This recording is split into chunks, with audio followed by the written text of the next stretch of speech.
Today's readings are complicated for sure. They are another set of readings from this gospel cycle that we've been in Matthew that are used a lot the world over, differently depending on which church you find yourself in on any given Sunday. Congratulations to you, you are here. It's a challenge when we hear these words. It's a challenge to think about the kingdom of God that includes a setting where there's good things that are growing, the wheat, and seemingly there's also terrible things, the weeds. And then our disciples, for us, ask the question, what the heck does this mean? Tell us, Jesus, what this means. And in an anticlimactic way, Jesus says everything. These bits of wheat, these are the children of God, the good seed, and goes on and on. These weeds that you see are planted seemingly by the devil, terrible things in our midst that exist. And we know a little bit about that. But there's just something about this that doesn't meet the simple description that Jesus gives. And I think that's on purpose too. It makes me wonder today, what do you know in this world that's evil? That's a real question, y'all. War? Trump. Trump? Look, I just said what she said. I said it right for the recording. I said that. What else do you know that's evil in this world? People can be evil. Poverty. Poverty is evil. Greed is evil. Deception. Deception is evil. Yes. Hatred is evil. Deception is evil. Kids can be evil. We see, we're going to talk about that. What else do you know that's evil in this world? Sickness. Mass incarceration. Lies. Killings. Death. Say that again. Death. Solitary confinement. Intolerance. That'll preach.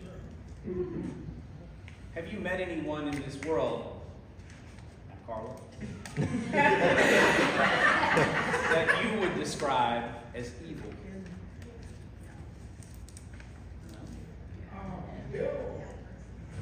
Devil. I'm not sure if I believe you all. I don't think you heard me. Have you ever met anyone in this life that you would describe as evil? Yes. Yes. Tell me about that person. Not their name. Tell me about that. It's a long story. Tell me something about that person. Dishonest. They're dishonest. Greedy. They're greedy. They make people homeless. Yeah. Carla? Always negative. They're negative. Always negative. Nope.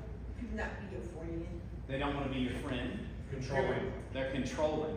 Control They're yourself. controlling. Thank you, Ken. Evil heart. They have an evil heart. Bad intentions. speaking. They put other people down. They put other people down, and can you say Deceptive speech. they have deceptive speech? We'll try hard not to do that today. Set their ways. They're set in their ways. Heathen folks. Say that one more time. Heathen folks. Okay. Sorry, I didn't get it. Teasing. Teasing folks. Thank you. Yeah. When you meet someone who does things routinely that you would describe as evil, what do you do to that person? Avoid them. Avoid them? Challenge them. Challenge them? Pray for them. Pray for them. Try to show them love. Look at y'all. Speak the truth. Speak the truth. I think that the gospel today is asking us to think about all these things that you were ready to answer. Think about that. You were ready to answer. You know what evil looks like in the world.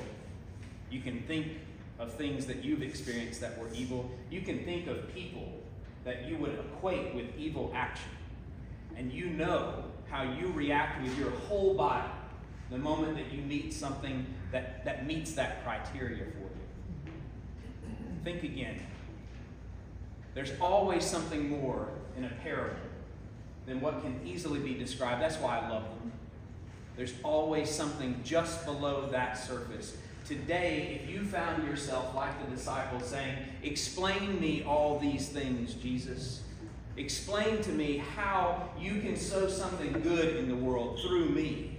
But seemingly, there's this evilness that exists, which would mean that if I'm thinking through that like a math equation, I would say that God is telling me that there is good in the world, and just to make sure I'm paying attention, that God put something that's unredeemable, evil in the world. No. That cannot be the lesson that you walk away from today. That is not a story of God's love. The story of God's love, I think, exists in the voice of those people who work the field. Note that today. As soon as they saw the weeds coming up, what did they do? "Master, should we go back into the field and pull them up?" And what did Jesus say? No. Jesus said no. Wait, he says.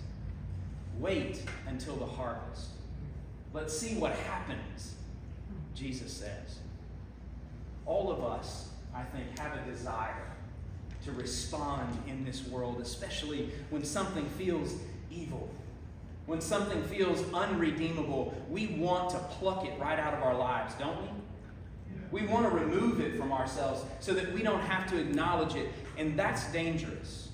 I think that's what this gospel tells us today, that we need to think very carefully about how quickly we rush to correct something or remove it. Instead, the gospel says, through the voice of Jesus, no, leave those things.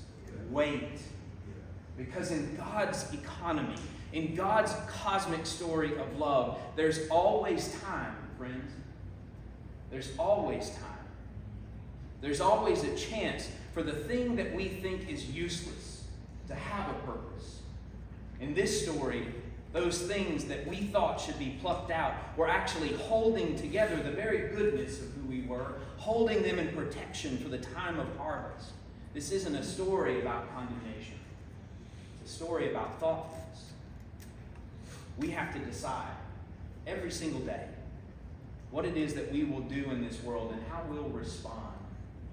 My prayer is that we will continue to be a place that knows that there's always time, that knows that there's not something that's inherently bad about any one of us or any person that we encounter for that matter. And that's a tough one. I want you to think about that. There's nothing inherently wrong with any of us or with anyone that we encounter. The problem is that the world makes us into who we are, teaches us to fear each other, teaches us to question the motives of other people when we might in fact hear the voice of Jesus say, no, don't do that. Wait. Have more conversation. Have more time together. Extend hospitality together. That's what we do in this place. Y'all know that. That's what we do. Thanks be to God. We get to decide every day how we will respond to this world. We get to decide because creation is waiting for us. Did you hear that this morning from the prophet Isaiah? Creation is longing for the revelation of the children of God. For you, for me, to offer the thing that we think is most meager in this world for the good of all. To offer what we have, to be open, to think about the ways that we are growing, and to lean into that. Look at this room, friends. We're full again.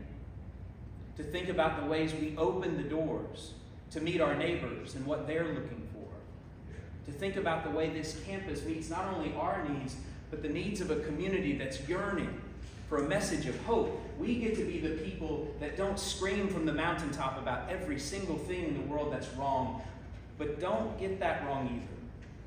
Because there is evil in this world. We know that. What we get to do is think about how we speak a message of hope in the midst of that. How we invite people to come into this space for a moment, just a moment of peace in the midst of a world that's frightened. How we get to safeguard that for future generations. to make sure that this house of belonging exists for all people, always. Let that be the thing we rush to do, instead of plucking out the thing that doesn't appear to fit amongst us. Amen.